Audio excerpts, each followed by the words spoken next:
What's up, everybody? This is James R. Sanders at Baldwin, www.baldwin.co. Today, in an exclusive interview, we sit down with artist, entrepreneur, all-around conglomerate in the making, Miss Azia. Stay tuned. So pound shit. I'm yelling Moppy World. Pull up on ya, pull up on ya. My soul gon' tell. Red and blue is how we own it. Pockets full of care. All my niggas on the way, we probably break the scale. Pull up on ya, pull up on ya. Moppy World. Pull up on ya, pull up on ya. My soul gon' tell. Red and blue is how we own it. Pockets full of care. Azia has made a name for herself with a global kind of sound that has touched the hearts of her listeners and audiences, branching off not just into music, but also into several conglomerates and business ventures. So pretty much people know me for the most TV show. So Hustle in Brooklyn, which was on BET, it was in over 99 countries. Wow. So like that's a big deal. It was in Africa, Australia, Brazil, all these like crazy places. So I have a huge fan base, sporadic though, like all different places. So most people know me for that. And on the show, I was myself because it's a reality show. Absolutely. I was an artist, so they do know that I do music. They do know that I work with my dad. But the show was always the first. That's what I did. So you are Haitian. Yeah, I'm Haitian and Trinidadian. So then I have to ask you, Haiti has been in the news so much lately. Really, Haiti's always in the news for natural disasters and things of that nature. But I would say over the last few months, especially what's going on in Haiti and then also stateside with Haitians has been all over the news. Supported. What are your thoughts on all of that? It's really, really sad. Right. First of all, it's really, really, really, really sad. I never see things on the news that like where I feel so emotionally attached that I want to cry. And there's like people that I don't directly know, but I still feel attached, or I still feel like, damn, my people. That sounds cliche, right? Felt that way literally until I was seeing them suffer. Like I felt like I was suffering, watching them suffer. And I was just like, damn, I understand when people say my people, or like you feel attached. So, just watching people go through so much hardship over and over and over and over. And it's like, it almost seems hopeless, or like, what can you do? What should you do? And it's really a political country. So you have to, like, you walk around eggshells. You don't want to say the wrong thing. You don't want to do the wrong thing. You want to be safe. You want to help. You don't want to, be taken advantage of, or anyone seem like you're taking advantage of them. How much of your Haitian and Trinidadian as well roots are a part of not just your music but also your brand and vision overall? Really good question. For real, everything. Okay. I'm a super cultured girl. I love culture. I love people's culture. I love culture in general. I love. It's a slip again. Did you slip, girl? Yes, okay. Did you have a nip slip? She wants to fall. Child. She wants to show the world. Oh my God. They gotta pay for that. Right? Okay. Listen. But for real, all of it. I love culture. I love everyone's culture. I love just seeing the different things, different colors, understanding where people came from. And it really excites me knowing that everything comes back to, Africa, the motherland. Absolutely.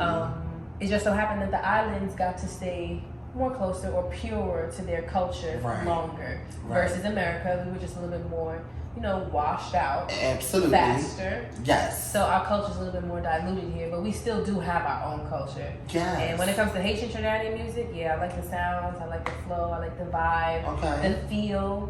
I'm always coming from a place if I want people to feel something. The way I look, the way I dress. Right. I don't have an accent, but you definitely know, like, you're not from here. No. So. You're giving island vibes in the best possible way. Speaking of history, your father is a historical figure in hip-hop, really in music, period. So for those of us that don't know, tell us who he is, what he's done. Give us just a rundown. Yeah, so my dad is really cool. He was a cool dad. He was a strict dad growing up. But he's a cool dad. Okay. His name is Brent Fowler Black. He's a producer. Okay. He literally can do any kind of music, any genre. So it's seriously like super inspirational to watch. Not competitive, almost discouraging to watch too, because he literally can do any type of genre, like Spanish music, Haitian music, compa, hip hop, rap, electro. He does it all. Like, it doesn't matter what you throw at him, he can do it. He's self-taught. Okay. So that explains also why he does so much. And he's also a lover of culture, just like me. Absolutely. So, Asian sounds, kung fu sounds. Like, it's crazy how Jewish sounds. I have a song where he sampled a classical Jewish song. Wow. Like, he literally can do anything. So what has he done that we've heard that are the most famous, more famous things? So Little Kim, of course, is one of my favorites. Yes. Because I love Little Kim Cindy.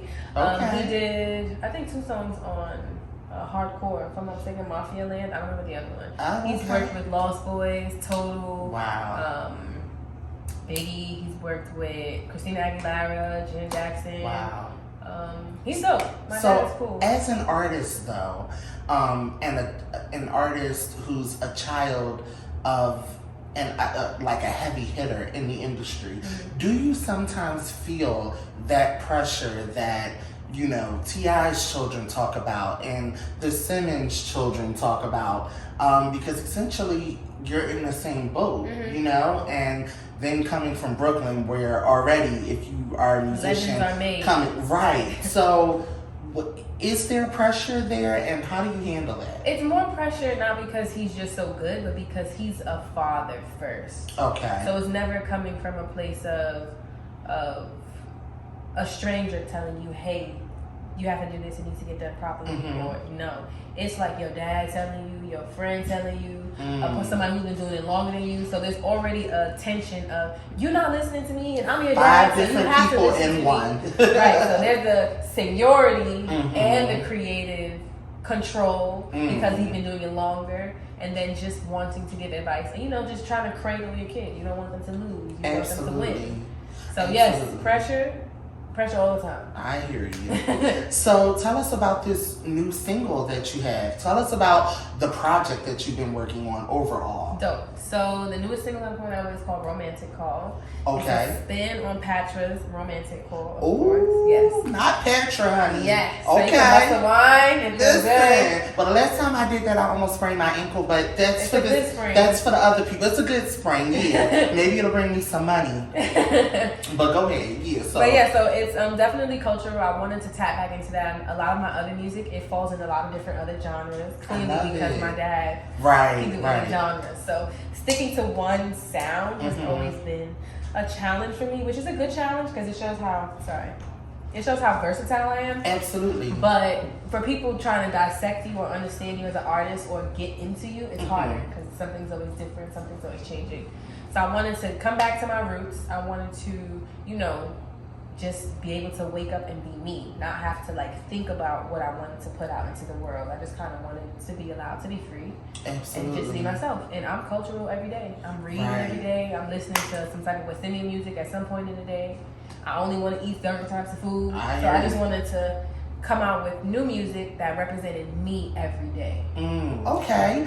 What is the one celebrity collaboration that is a fantasy for you? Something you think about all the time that you're like, if just reaching for the stars, I would love to work with this person. So it's a few people. So Tell give me. me one. Tell me 3.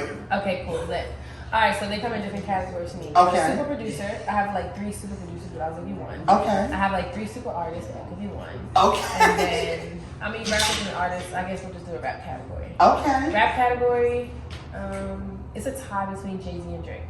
Oh, okay. One or the other. Jay-Z more personal just because his energy, I feel like it's and just he's some from God Brooklyn, and I know how you Brooklyn people are. Which, by the way, I gotta watch my purse because I know Brooklyn people like to steal.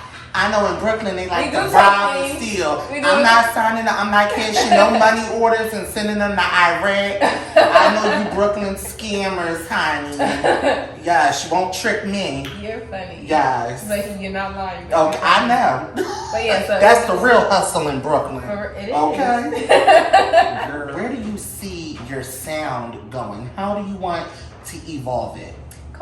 Cultural, and usually when you start to fall in a cultural place, it turns into pop music. And it's just popular, It's not really like hip hop. I don't mind because I do have those days where I'm in the club and I want to shake my ass. I do have those days where I'm feeling rough and it's like I'm a little more aggressive today. Like you mean a girl from And I know Flatbush in that's Brooklyn. right. Very possible. Mm-hmm. But I really want my music to stay consistent in a sense of culture Mm-hmm. and evolve into a pop world. I feel like it's bigger than me. I feel like that will help me get to where I want to go. And it'll be more worldly.